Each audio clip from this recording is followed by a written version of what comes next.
추석 연휴를 지내면서 우려했던 대로 코로나 확산이 늘어나 걱정입니다.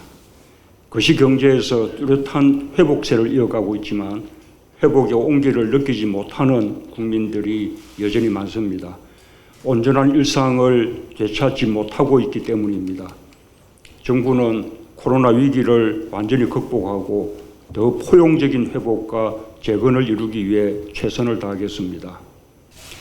위기 극복 정부로서 임기 마지막까지 역할을 다하는 것을 우리 정부의 피할 수 없는 운명으로 여기고 막중한 책임감으로 국정에 임하겠습니다.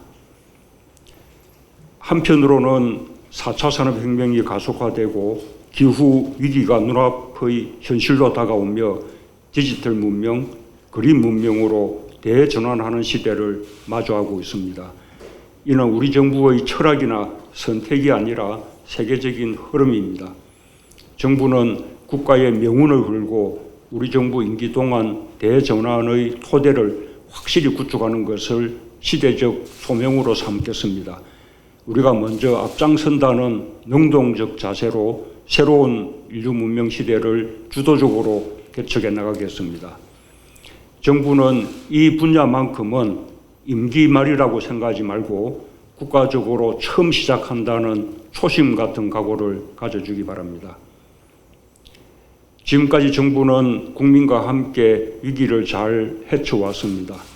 코로나로부터 국민의 생명과 안전을 다른 나라들보다 잘 지켜냈고, 한편으론 위기 속에서 가장 빠르고 강한 경제 반등을 이룬 나라로 평가받고 있습니다. 방역 선도 국가이면서 경제 위기 극복에서도 모범 국가가 되며 대한민국의 국제적 위상도 높아졌습니다. 정부와 국민과 기업이 함께 힘을 모아 이룩한 국가적 성취로서 충분히 자부심을 가지만 합니다. 경기보다 회복이 느린 고용 회복 속도도 빨라지고 있어서 다행입니다. 5개월 연속으로 취업자 수가 50만 명 이상씩 증가하며 지난달에는 코로나 이전 수준의 99.6%까지 회복되었습니다.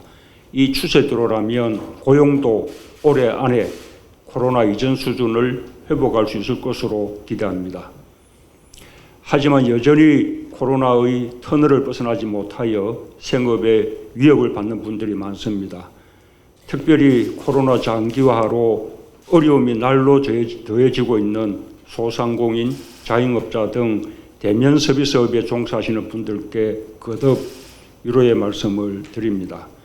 정부는 피해 지원과 채무 부담 완화를 위해 최선을 다하고 있고 10월 8일부터 시행되는 손실보상법에 따라 지원 대상과 범위 등을 세심하게 마련하여 신속히 지원하도록 하겠습니다.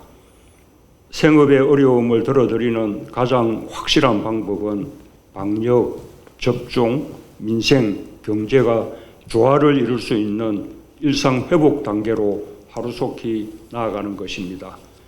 소상공인과 자영업자들의 피해가 누적되면서 더는 버틸 여력이 없어지는 상황에서 단계적 일상 회복의 시간을 마냥 늦출 수는 없습니다. 하지만 최근 심상치 않은 코로나 확산세를 보면서 단계적 일상 회복이 얼마나 험난한 길인지도 느끼고 있습니다. 정부는 모든 역량을 집중하여 코로나 확산세를 조기에 차단하면서 우리의 방역 의료 체계 안에서 상황을 관리해내고 백신 접종 속도를 가속화하여 접종률을 더욱 높여야 할 것입니다. 그것이 일상 회복의 길로 다가가는 길입니다. 국민들께서도 방역과 접종에 적극적인 참여와 협조를 당부드립니다. 대한민국 대전환의 역량은 혁신에서 나옵니다. 우리의 혁신 역량은 국제사회에서 최고 수준으로 평가받고 있습니다. 최근 유엔 산하 세계 지식재산기구의 올해 글로벌 혁신지수 평가에서 눈부신 전략이라고 극찬을 받으면서 혁신 상위 20개 중 가장 큰 상승폭으로 작년보다 5계단이나 올라선 세계 5위를 차지했습니다. 지난 6월 EU의 혁신지수 평가에서는 미국, 일본, 중국 등 유럽의 글로벌 경쟁국 10개국 중에서 9년 연속으로 우리나라가 1위를 기록하였고 블룸버그 혁신지수에서도 당당히 세계 1위를 차지했습니다. 혁신 강국 대한민국의 굳건한 위상은 대전환 시대 선도국가 도약의 가장 강력한 힘이 될 것입니다. 정부는 혁신을 무기로 디지털과 그린 대전환을 강력히 추진하고 경제사회 구조 전환과 산업 혁신의 가속도를 붙여나가겠습니다. 신산업, 신기술 육성에 박차를 가하며 혁신 생태계 구축을 위한 제도적 기반도 착실히 마련해 나가겠습니다.